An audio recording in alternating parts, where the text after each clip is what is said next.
Hello welcome back to day 9. Appam Charlotte ടിൽബറിയുടെ day 9 ആയി. നമുക്ക് unbox ചെയ്യണത് വേറെ ഒന്നുമല്ല. എനിക്ക് തോന്നുന്നു എല്ലാവർക്കും ഇഷ്ടപ്പെടുന്ന ലിപ്സ്റ്റിക് ലിപ് ഗ്ലോസ് ഇഷ്ടപ്പെടാത്ത ആൾക്കാരില്ല. ഞാനും ഇഷ്ടപ്പെടുന്ന ഒരു പ്രൊഡക്റ്റ് തന്നെയാണ് ലിപ് ഗ്ലോസ്. അതിൽ ഷാർലറ്റ് ടിൽബറിയുടെ എൻ്റെ ഷെയ്ഡ് അടിപൊളിയാണ്. ഒരു റോസ് ന്യൂഡ് ഷെയ്ഡാണ് വന്നത്. എനിക്കിത് പേഴ്സണലി ഭയങ്കര ഇഷ്ടപ്പെട്ടു. ഞാൻ സത്യം പറഞ്ഞാൽ ഇത് യൂസ് ചെയ്യണത് ഇവരുടെ തന്നെ ഒരു ലിപ്സ്റ്റിക് ഇട്ടിട്ട് അതിൻ്റെ മീതെ അത്യാവശ്യം നന്നായിട്ട് ഹൈഡ്രേറ്റ് ആക്കി വെക്കും. പിന്നെ ലോങ് ലാസ്റ്റിംഗ് ആണ്. നോർമൽ ലിപ്സ്റ്റിക്കിനേക്കാളും എനിക്ക് ഇത് ലിപ് ഗ്ലോസിനെക്കാട്ടും എനിക്കിത് ഇഷ്ടപ്പെട്ടു. പക്ഷേ ഞാൻ പിന്നീട് വ്ളോഗ് ചെയ്യാം.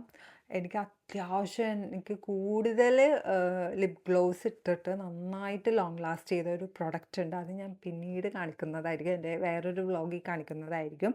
അതിൽ അൺബോക്സ് പോലും ഞാൻ ചെയ്തിട്ടില്ല വ്ളോഗ്. പക്ഷേ ഞാനത് യൂസ് ചെയ്തിട്ടുണ്ട്. അപ്പം അത് ഞാൻ പിന്നീട് കാണിക്കാം. ഇതും എനിക്കിഷ്ടപ്പെട്ടു. ഇത് മേക്കപ്പ് ചെയ്യുമ്പോൾ ഒരു മേക്കപ്പ് വീഡിയോ ഞാൻ ചെയ്യുന്നുണ്ട് ഷാർലറ്റ് ടിൽബറിയിൽ. അപ്പം നിങ്ങൾക്ക് കാണിച്ചു തരാം കേട്ടോ ഇതിൻ്റെ ഷെയ്ഡ്. ആൻഡ് സീരീസിൽ നിങ്ങൾക്ക് ബാക്കി ഡീറ്റെയിൽസും കാര്യങ്ങളൊക്കെ പറയാം. ഇപ്പം തന്നെ എല്ലാം ഞാൻ പറഞ്ഞു തീർക്കണില്ല. ഷോർട്സിൽ ഞാൻ പറയുന്നതാണ്. കാര്യം എന്താണെന്ന് വെച്ചാൽ അഡ്വെൻറ്റ് കലണ്ടർ ജസ്റ്റ് അൺബോക്സിങ് മാത്രമാണ് ഞാൻ വ്ളോഗ് ചെയ്യുന്നത്, നിങ്ങളെ കാണിക്കാനും. അങ്ങനെ കേട്ടോ ഞാൻ ഇതിൽ ചെയ്യണം. അതുകൊണ്ട് കൂടുതൽ ഡീറ്റെയിൽസ് പറഞ്ഞ് നിങ്ങളെ ബോറടിപ്പിക്കണില്ല. അടുത്ത ഡേ തന്നെ നമുക്ക് കാണാം കേട്ടോ. ബൈ.